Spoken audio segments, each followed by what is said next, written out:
Selamat datang semuanya di gereja. Ayo beri Yesus sorak yang paling meriah. Ayo beri Raja segala raja pujian. Segala puji bagimu Tuhan. Kami menghormati, memuji dan meninggikan-Mu. Namamu dimuliakan hari ini. Bapa, kami memusatkan segala energi, kasih dan perhatian kami hanya terarah padamu Tuhan. Bapa, jadilah kehendak-Mu, berbicaralah pada setiap hati. Biarlah setiap orang yang hadir, mereka yang mengikuti link ini dengan cara apapun, church at home atau bagaimanapun itu di seluruh dunia. Bapa, aku berdoa agar firman-Mu jatuh di tanah hati yang subur. Kau akan berbicara secara khusus, penuh kuasa dan spesifik, sesuai kebutuhan mereka.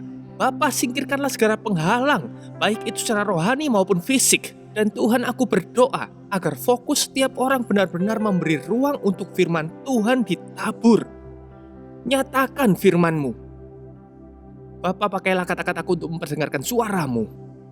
Bapa, pakailah kata-kataku untuk menyampaikan firman-Mu. Terima kasih Tuhan. Bahkan saat kami menyembah, kami merayakan, terima kasih untuk saat itu. Terima kasih untuk kami boleh memberi dan energi yang terpancar dari seluruh dunia di saat ini. Dan Bapa, kami bersyukur Kau telah mengerjakan hal besar dan terus mengerjakannya. Dan kami mendengar dan menantikan akan apa yang akan terjadi selanjutnya. Dalam nama Yesus dan semua orang di seluruh dunia katakan amin. Amin. Mantap, luar biasa semuanya. Jadi jika Anda belum duduk di rumah, silakan duduk. Juga kalian semua yang ada di sini yang begitu bergairah luar biasa liar ini. Saya akan mulai dengan satu pertanyaan. Apakah Anda lebih memilih punya keluarga dekat tapi tidak punya rumah? Atau punya rumah mewah tapi tidak ada keluarga di dalamnya, tidak ada hubungan apapun?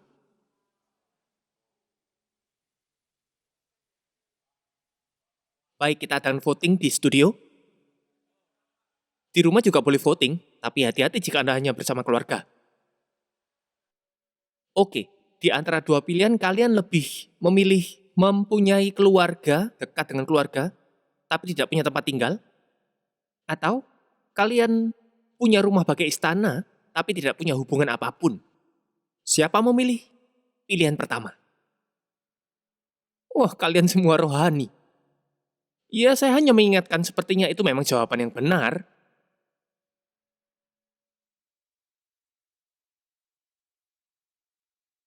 Anda mencoba tinggal di jalanan bersama dengan mereka tanpa rumah, saya bertaruh Anda akan menukar beberapa dari mereka dengan rumah. Itu sebabnya Pastor Julian dari Canningville tidak memilih pilihan pertama. Ya, dan begitulah. Memang jika Anda pikirkan, tidak seharusnya, dan meskipun Anda punya segalanya, punya uang dan punya segalanya, tapi Anda kosong dan kesepian, itu tak akan sama. Dan di seluruh dunia saat ini, meski kita ada di tengah pandemi yang gila ini, ada bangunan yang sedang diproses. Sorak buat keluarga di Selandia Baru, bangunan baru di sana hampir jadi, dan mereka sedang adakan church at home dan kiora untuk keluarga kita di sana. Dan ya, kita punya keluarga yang luar biasa di sana dan kita sedang menantikan bangunan yang baru. Juga sedang ada proyek yang sedang dikerjakan di Butler, Perth, segera jadi dalam nama Yesus. Di KL ada One City di mana kita akan segera berpindah ke tempat itu. Di seluruh Malaysia kita juga akan punya di JB, Kota Kinabalu, Kuching dan Penang.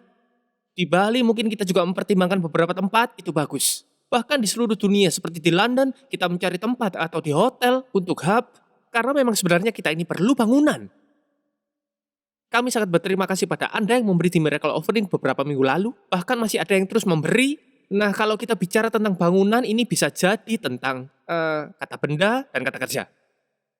Tapi saya tidak akan menjadi guru bahasa hari ini. Tapi kalau kalian ingat, di sekolah kalian belajar tentang bahwa kata benda itu benda dan kata kerja adalah perbuatan atau tindakan. Nah, jadi bangunan yang kita sebut tadi itu benda, kata benda. Dan kita bersyukur untuk bangunan itu. Dan di Perth kita berpindah ke Perth Convention Center. Itu bangunan ikonik, itu luar biasa, dahsyat. Dan itu kata benda. Dan berapa banyak yang menyadari, seistimewa apapun kata benda bangunan yang kita harapkan kita miliki di seluruh dunia, pada akhirnya ini juga tentang kata kerja. Dan Yesus banyak menekankan kata kerja ini, dia katakan, aku akan membangun gerejaku. Dia membangun umatnya. Jika bukan Tuhan yang membangun rumah, Mazmur 127, sia-sialah usaha orang yang membangunnya. Jadi ada kata benda dan kata kerja, dan Tuhan lebih tertarik untuk membangun Anda, meski dia juga tertarik untuk memberkati Anda dengan bangunan. Dan entah Anda sedang menantikan bangunan fisik atau bentuk fisik lainnya, pada akhirnya apapun berkat itu jika berhubungan dengan kata benda, dia lebih tertarik melihat proses Anda menjadi seperti apa, karena membangun gereja bukan tentang menaruh batu demi batu, tapi tentang batu yang hidup. Dan itu tentang orang-orang dibangun bersama untuk suatu tujuan. Jadi ada satu saat di mana Alkitab berbicara tentang kata kerjanya, tapi juga tentang kata bendanya. Mari lihat bersama saya di sini, di Yesaya 66. Ini ayat yang kita pakai hari ini. Bunyinya, beginilah firman Tuhan, kata Yesaya, langit adalah tahtaku. Wow, itu tahta yang besar. Dan bumi, planet kita ini, adalah tumpuan kakiku. Bukan kota kita, bukan negara kita, planet kita ini adalah pijakan kakinya. Rumah apakah yang akan kau dirikan bagiku? Dan tempat apakah yang akan menjadi perhentianku? Dan ayat 2 berkata, bukankah tanganku yang membuat semuanya ini? Seakan Tuhan berkata, aku menghargai semua yang kau lakukan tentang bangunan ini. Kau melakukan yang terbaik membangunkanku rumah. Tapi ingatlah, kau tidak sedang memberikan aku rumah dengan membangunkanku sebuah bangunan. Kau membangunkanku rumah jika kau memberikan dirimu. Sebab aku ingin membangunmu. Dia berkata, bisa jadi kau bangga dengan auditoriummu, tapi ingat, di mana kau akan membangunkanku rumah? Aku menjadikan planetmu tumpuan kakiku loh. Jadi aku tidak yakin kau ingin aku tinggal di mana. Dan jika memang kau melihat sesuatu yang mengesankan, ingatlah itu semua tanganku yang membuatnya. Aku membuatnya. Sehingga semuanya itu ada. Jadi jika Anda kontraktor, jangan merasa tertekan. Pahamilah ini lebih tentang perspektif. Tuhan sedang memperkenalkan dirinya dalam satu pemahaman yang menyejajarkan segalanya. Dan dia mengatakan ini di ayat yang kedua. Tetapi kepada orang inilah aku memandang. Dengan kata lain, sesungguhnya aku tidak memandang bangunanmu. Dan juga pada hal-hal yang kau kira itu luar biasa. Tapi aku akan katakan kepadamu sesungguhnya apa yang aku lihat dan siapa yang aku lihat. Dan khotbah hari ini berjudul Mendapat Perhatian Tuhan. Mendapat perhatian Tuhan. Semua katakan mendapat perhatian Tuhan. Anda pernah berusaha mendapat perhatian orang lain dan jika Anda diberi pilihan untuk mendapat perhatian seseorang di muka bumi ini, mungkin ada yang memilih aktor atau memilih profil kepribadian tertentu atau Bill Gates, Anda ingin mendapat perhatiannya, mungkin Anda ingin mendapat uangnya, Anda mungkin memilih selebriti atau orang yang Anda kenal, atau mungkin salah satu anggota keluarga Anda. Mungkin dalam hidup ini kita selalu berusaha mendapat perhatian orang lain dan sesungguhnya berusaha mendapat perhatian orang lain itu tidak salah. Tapi berapa banyak yang sadar bahwa sangat lebih baik jika kita mendapat perhatian Tuhan. Jika seumur hidup Anda berusaha mendapatkan perhatian manusia yang fana, pikirkanlah ini sejenak dan katakan, Bapa, apa yang kau cari? Apa yang menarik perhatianmu? Kabar baiknya kita tidak perlu menebak. Anda akan kaget akan apa yang tidak menarik perhatian Tuhan. Apa yang tidak menarik perhatian Tuhan adalah talenta. Karena dia sudah memberikannya pada Anda. Kau dengar suaranya saat bernyanyi? Ya, aku tahu, aku yang memberi dia suara itu. Dia tidak terkesan. Oh, apakah kau lihat itu? Talenta orang itu. Oh iya, aku yang memberi. Jadi dia tidak tertarik pada itu. Bisa jadi Anda muda, tua, Anda miskin, Anda kaya, terkenal atau tidak terkenal. Itu semua sungguh tidaklah penting dalam hidup ini, dalam keadaan atau posisi apapun Anda akan terkejut karena semuanya itu tidak menarik perhatian Tuhan. Jadi jika Anda merasa terabaikan atau merasa, oh aku bukan siapa-siapa, Anda akan terperanjat. Karena apa yang dilihat manusia dan apa yang dilihat Tuhan seringkali, bahkan selalu itu berbeda. Dia katakan kepada orang inilah aku memandang. Kabar baiknya dia tidak meninggalkan kita, tidak tahu apa-apa. Kira-kira apa yang Tuhan cari? Dia memberitahu kita, ini dia. Kepada orang yang miskin. Dan semua orang kaya katakan, oh tidak. Ini bukan berarti tentang tidak punya uang atau hidup di bawah garis kemiskinan. Saat Alkitab menyebut tentang miskin, ini bukan berarti tidak mempunyai harta benda. Ini tentang seseorang yang menyadari benar apa yang menjadi kebutuhan mereka. Anda semua pasti pernah mendengar tentang khotbah di bukit. Cukup terkenal dan itu diawali dengan diberkatilah mereka yang miskin dalam roh. Bukan miskin rekening banknya, atau miskin ringgitnya, atau apapun itu. Diberkatilah mereka yang miskin dalam roh karena milik mereka lah kerajaan sorga. Saya ingin Anda menyadari betapa pentingnya menjadi orang percaya yang selalu sadar apa yang menjadi kebutuhan kita. Sadarilah kebutuhan Anda akan Tuhan. Ini bukan berarti Anda harus punya pola pikir miskin dan selalu merasa kurang. Tapi ini berarti seberapapun Tuhan sudah memberkati Anda, kita harus ingat bahwa kita harus terus bergantung kepada Tuhan. Kita selalu bergantung kepada Dia dalam segala aspek hidup ini. Kita katakan kita perlu Tuhan. Tidak peduli di negara manapun Anda tinggal, seberapa buruknya COVID di sana, kita semua perlu Tuhan. Tidak peduli Anda sedang berkemenangan atau dalam krisis, kita perlu Tuhan. Entah Anda lajang atau sudah menikah, kita perlu Tuhan. Entah tidak punya anak atau punya banyak anak, kita perlu Tuhan. Kapanpun kita sadar bahwa kita perlu Tuhan, Tuhan berkata, engkau mendapat perhatianku. Orang bertanya seberapa banyak uang disebut terlalu banyak. Saudara, Alkitab tidak pernah berkata uang itu jahat, tetapi cinta akan uang akar segala kejahatan. Seringkali orang merujuk pada ukuran uang, seperti seberapa besar nilainya sampai aku bisa disebut serakah atau saya tidak tahu karena Alkitab tidak menyebutnya di dalam sana, tapi yang saya tahu sederhananya, begitu Anda berhenti mengandalkan Tuhan, maka Anda sudah melewati batasnya. Anda tidak lagi mendapat perhatian Tuhan sekalipun punya banyak uang. Saya kenal beberapa orang yang punya banyak uang tapi tetap mengandalkan Tuhan. Atau ada yang tidak punya dan berkata aku tidak perlu Tuhan. Mereka sudah terlalu banyak punya, meskipun tidak punya apa-apa.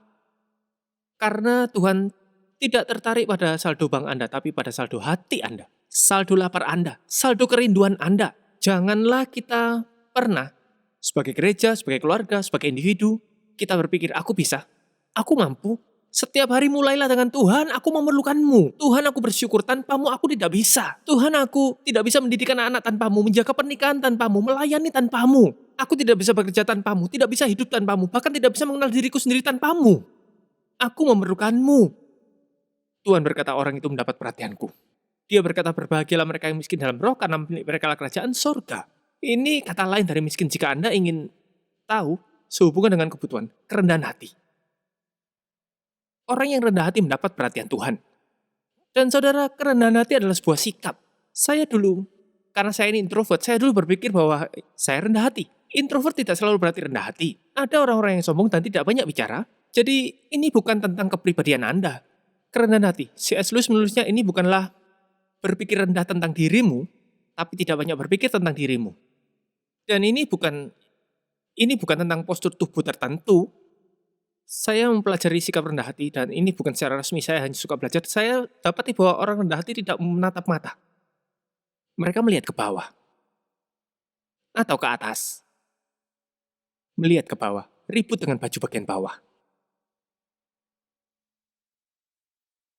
Itu bukan rendah hati. Rendah hati bukanlah tentang sikap fisik tubuh, tapi sikap hati Anda.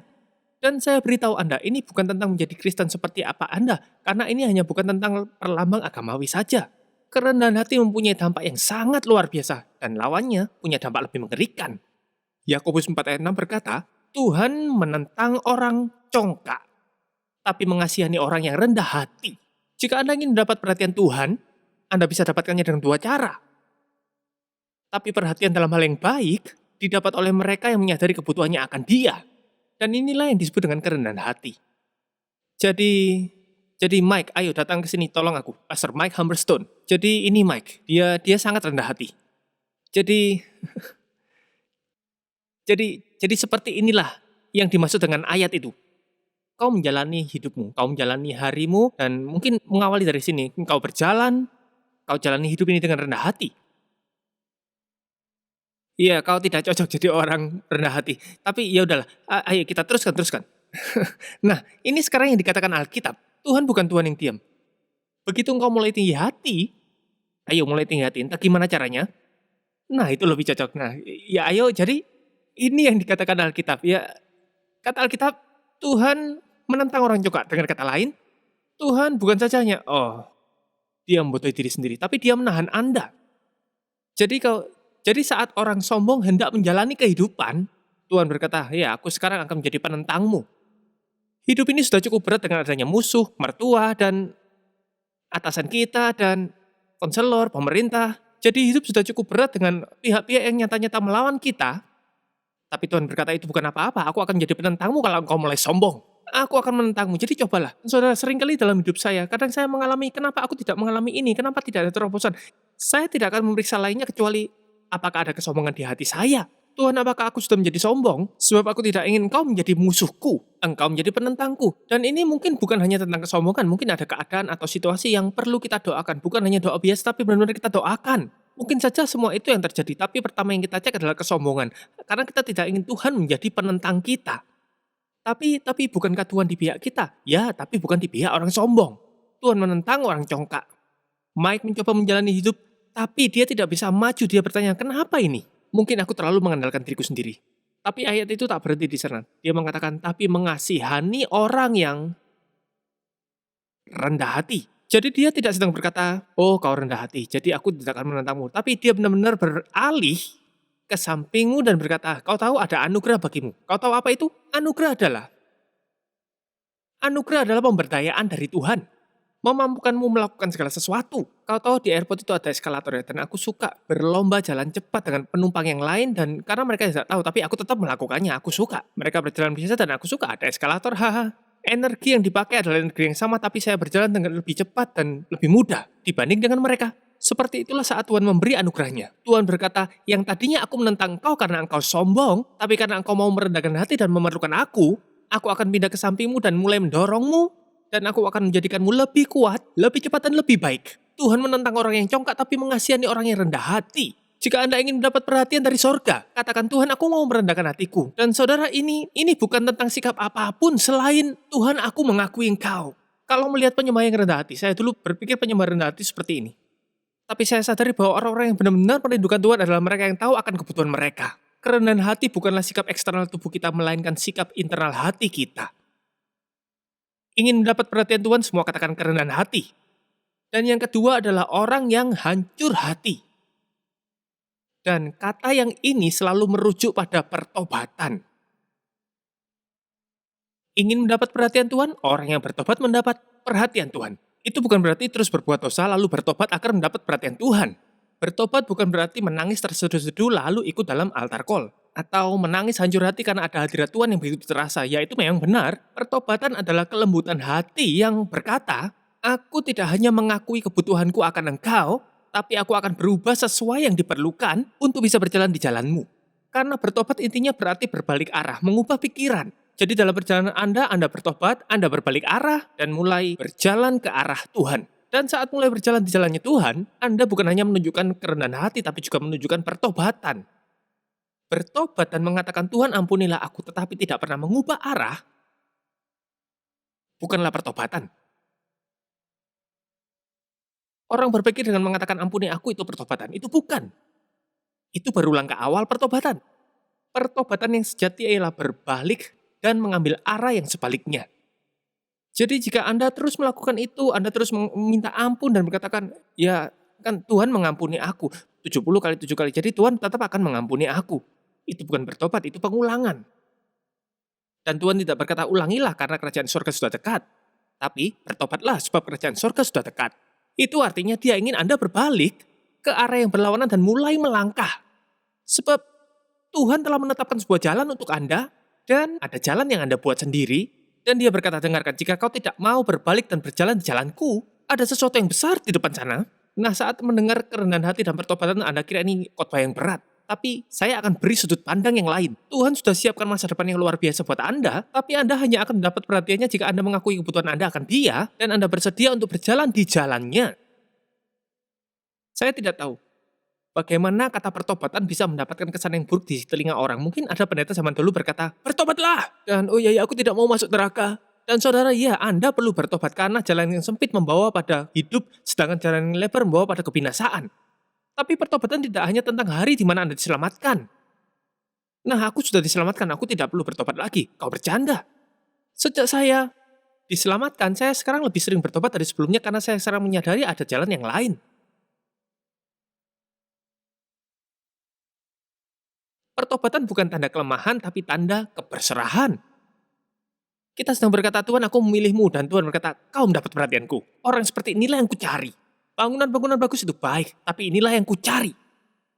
Orang yang menyadari kebutuhannya akan aku, dan yang mau berjalan di jalanku. Dan saya ingat Pastor David sering mengatakan ini ketika saya bertumbuh di gereja di Canning Vale. Katanya, kau tahu, saya akan coba terbaik untuk menirukan Pastor David ya. Nah, coba. Tidak. Dia legendaris, dia itu bapak rohani saya. Dan ini kata-kata bijak dari dia. Katanya, dalam doa, mungkin itu kata-katamu atau orang lain ya. Dikatakan, Tuhan tunjukkan kami harus bertobat dari apa. Dan saya berpikir itu sungguh sikap yang bagus. Setiap kali Anda mengucapkan itu, Bapak hari ini, aku harus bertobat dari apa? Anda pikir kau kan sudah selamat. Ya, tapi ubahkan pikiranku dari sesuatu. Ubahkanlah hatiku. Mungkin aku sudah tahu arahnya, tapi mungkin hidupku tidak mengarah ke sana. Jadi tolong aku mengubahkan arah sesuatu dalam hidupku, karena itu menarik perhatianmu. Tuhan tidak melihat semua orang yang ke gereja online dan berkata, wah semua ke gereja. Tapi dia berkata, siapa yang berubah hari ini? Aku mencari orang itu. Bisa jadi Anda telah ikuti ibadah online 1,5 tahun tapi tidak berubah sedikit pun. Masuk secara online tidak menarik perhatian sorga, melainkan pertobatan Anda. Apa yang berubah dari dunia Anda? Apa yang berubah dari pikiran Anda? Di mana Anda berkata, Bapak aku sadar yang aku butuhkan adalah Engkau dan aku berbalik dan aku melangkah di jalan yang benar. Orang seperti inilah yang kucari. Orang yang miskin dan hancur hati. Dan yang terakhir, orang yang gentar terhadap firman-Ku.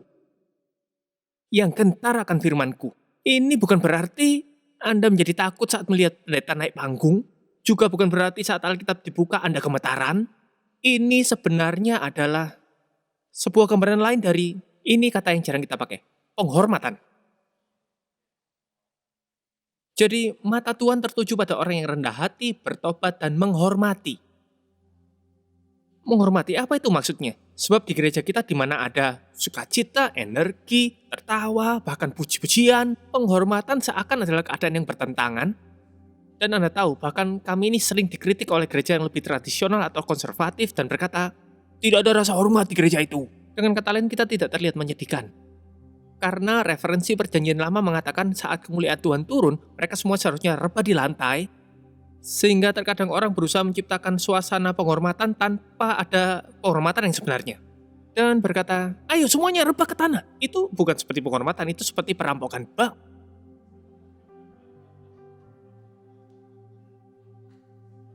Tidak boleh tertawa di gereja. Itu bukan penghormatan, itu menyedihkan. Padahal sukacita Tuhan adalah kekuatan kita. Jadi apa itu menghormati?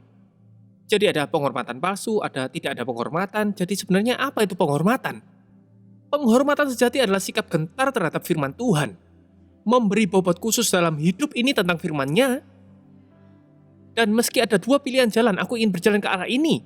Ini jalan yang kupilih, ini yang ku mau. Ini jalanku, ini hidupku, perasaanku. Tapi ini jalan yang Tuhan ingin untuk aku tempuh. Dan aku punya pilihan akan jalan mana yang ku tempuh. Tapi karena aku menghormati firman Tuhan, maka aku memilih jalan Tuhan.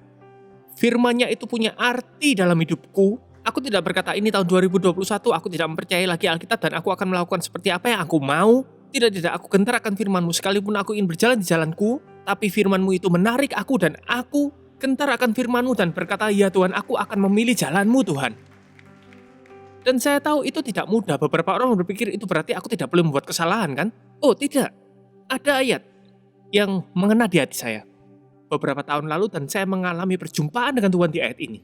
Saya ingat saat itu di pagi hari, Yohanes 14 ayat 21. Barang siapa memegang perintahku dan melakukannya, dialah yang mengasihi aku. Renungkanlah. Barang siapa memegang perintahku dan melakukannya, dialah yang mengasihi aku. Kita berkata, aku mengasihimu Yesus. Jawab Yesus, oh ya? Ya, kau mengatakan itu, tapi biarlah aku yang menentukan benar tidaknya. Yang memegang perintahku dan melakukannya, dialah yang mengasihi aku. Bukan hanya yang mengatakannya, tapi yang melakukannya. Dan dia yang mengasihi aku, yaitu yang memegang perintahku dan melakukannya, dia akan dikasihi oleh Bapakku. Ya tentu saja Tuhan mengasihi semua orang, akan tetapi perhatiannya teralihkan. Dan Yesus berkata, aku akan mengasihi dia. Nah bagian ini yang mengena di saya. Dan aku akan menyatakan diriku padanya. Dan saya ingat saya berkata, Tuhan nyatakanlah dirimu padaku. Sebab saya mendengar tentang kemuliaan Tuhan dinyatakan, hadirat Tuhan dinyatakan, dan saya pikir dia bisa menyatakan diri kepada siapapun yang dia mau, tapi ternyata dia akan menyatakan dirinya kepada yang Bapa kasih, yang dia kasih, kepada orang yang menarik perhatiannya. Karena saya ingat saya berpikir ini ayat yang luar biasa. Dan saya berseru pada Tuhan, Tuhan, nyatakanlah dirimu padaku. Aku tidak mau menghabiskan hari-hariku. Aku tidak mau hanya bekerja untukmu. Aku mau tidak hanya bernyanyi tentangmu. Aku mau lebih mengenalmu, menjumpaimu, merasakanmu, berbincang denganmu. Aku mau engkau menyatakan dirimu bagiku. Itu seruan hati saya, dan kemudian ayat ini datang pada saya dan saya tertekan karena saya membaca syarat-syaratnya. Dia yang memegang perintahku dan melakukannya. Saya langsung merasa, Tuhan tidak akan menyatakan diri padaku. Sebab aku tahu perintahnya tapi tidak benar-benar melakukannya. Dan mungkin ada di antara Anda yang berkata, ya aku tahu perintahnya tapi aku tidak benar-benar melakukannya. Tidak sepenuhnya melakukannya. Dan mungkin Anda akan salah tangkap akan maksud Yesus, karena Anda berpikir Anda tidak masuk kualifikasi untuk Tuhan bisa menyatakan dirinya pada Anda. Karena berapa banyak orang di sini yang mengatakan aku tahu hukum Allah tapi aku tidak benar-benar melakukannya. Ya, kita semua. Jadi seberapa menariknya pun ayat ini, kita akan merasa terdiskualifikasi karena tidak memenuhi syarat. Tapi ada sesuatu di ayat ini yang membuat saya penasaran. Jadi saya terus mencari kata asli dari melakukan. Ternyata arti kata aslinya bukan benar-benar tentang 100% melakukan. Dia yang memegang perintahku, jalanku, hukumku, dan melakukannya. Kata melakukan di sini arti sebenarnya adalah menghargainya, menghormatinya, memberi bobot. Bukan tentang melakukan dengan sempurna. Dan saya merasa, astaga, wow. Jadi Tuhan tahu kita bisa salah. Dia hanya ingin memastikan kita menghargainya dengan benar. Dia tahu mungkin kita akan menempuh jalan-jalan kematian, tapi dia ingin kita menghargai kehidupan. Dan ada sesuatu tentang orang yang menghormati, dan meskipun aku berjalan di arah sini kadang-kadang, tapi firman-Nya punya bobot dalam hatiku. Dan itu menarikku ke arah yang lain. Ya, aku berdosa, tapi aku bertobat, dan lalu aku tidak bisa melanjutkan itu. Tidak bisa lagi melanjutkan hidup dalam dosa seperti itu, karena aku memberi firman Tuhan bobot.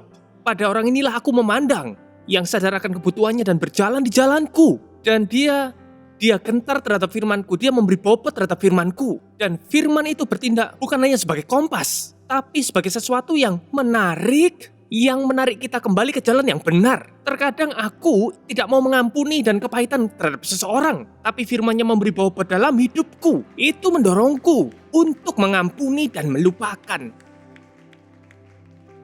Dan aku tahu bahwa aku sungguh ingin membenci orang itu, tapi firman-Nya mengatakan aku harus mengasihi dia. Dan bagiku firman-Nya itu penting. Ini bukan tentang perasaanku, tapi ini tentang firman-Nya. Dan itu membuatku melangkah ke arah itu. Aku tahu aku kadang masih suka bergosip, tapi aku juga tahu ini tentang kuasa perkataan, tentang kuasa lidah. Jadi aku lebih mementingkan firman-Nya. Itu membuatku melangkah keluar dari percakapan itu. Membuatku keluar dari chat WhatsApp itu. Keluar dari bergosip. Dan menarikku masuk ke jalan yang benar.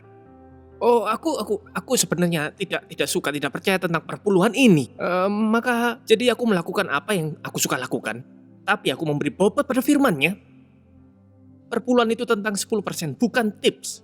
Dan firman-Nya itu begitu penting dalam hidupku. Dan sekalipun yang ku ingin akan keuanganku adalah seperti ini, tapi firman-Nya menarikku ke arah yang lain. Karena demikianlah orang yang gentar terhadap firman-Nya. Aku sedang merasa tidak ingin memuji, tapi firman-Nya berkata kenakanlah jubah pujian. Maka aku menempatkan diri pada posisi itu. Dan jika Anda ingin mendapat perhatian Tuhan, seperti inilah orang yang Dia pandang. Dia yang menyadari kebutuhannya, dia yang bersedia untuk berbalik, dan selama hidupnya, tidak peduli kesalahan apapun yang Anda dan saya tetap terus perbuat, firman-Nya menjadi bobot tertentu. Dia yang memegang perintahku dan memberi bobot, menghargainya. Banyak orang tahu firman Tuhan tapi tidak memberi bobot. Tuhan tidak menyatakan diri pada mereka. Itu kata firman Tuhan. Dia yang memegang firman-Ku, ya kita bisa gagal, tapi kita tidak pernah mau gagal terus di hidup ini. Kita tidak mau terus jatuh, jadi aku yang menentukan genderku.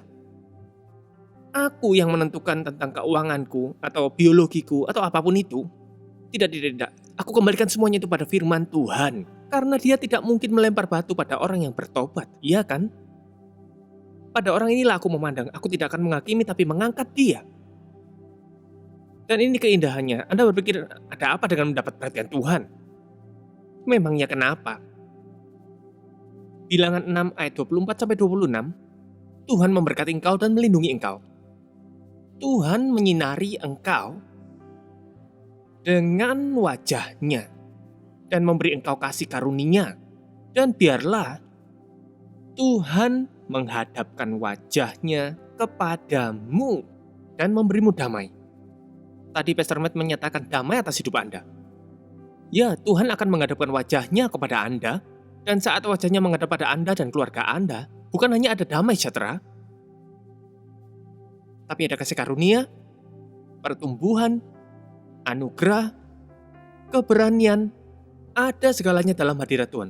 Bayangkan wajah Tuhan menghadap ke arah Anda.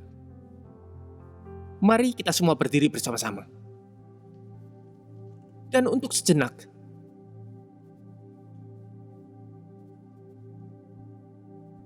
izinkanlah wajah Tuhan mendapati orang yang bertobat rendah hati dan menghargai karena wajahnya menghadap pada Anda. Mungkin Anda bahkan tidak mengenal Tuhan. Awalilah dengan berkata, Tuhan, aku memerlukanmu. Wajahnya menghadap pada Anda. Mungkin Anda mengalami minggu yang buruk, membuat banyak kesalahan, tapi Anda merendahkan diri dan berkata, Tuhan, aku memilih jalanmu dan aku mau firman-Mu. Maka wajahnya menghadap Anda. Orang seperti inilah yang aku cari. Tapi Tuhan, aku melakukan ini untukmu, membangun ini untukmu. Ya, itu bagus. Tapi itu semua kan aku yang membuat dan itu semua ada. Tapi orang seperti inilah yang kupandang. Aku ingin menjadi orang yang tak peduli di mana aku hidup, apapun pekerjaanku, apapun yang kubangun. Aku ingin wajah Tuhan selalu menghadap padaku. Dan kabar baiknya Anda tidak perlu menunggu sampai menjadi orang yang sempurna. Jadilah rendah hati, bertobat, dan menghargai firman. Orang yang datang kepada Yesus dan menyembah dengan penuh gairah, membasuh kaki Yesus dengan rambutnya, luar biasa dalam kehidupan dan kasih mereka. Inilah mereka yang mempraktekkan hidup dalam kasih. Dan mereka tidak melakukannya atas dasar keangkuhan dan kesombongan dan berkata, ya itulah aku, kepribadianku. Mereka melakukannya karena mereka mengasihi Tuhan. Mereka melakukannya karena mereka mengasihi Tuhan. Mereka melakukannya karena mengasihi Tuhan.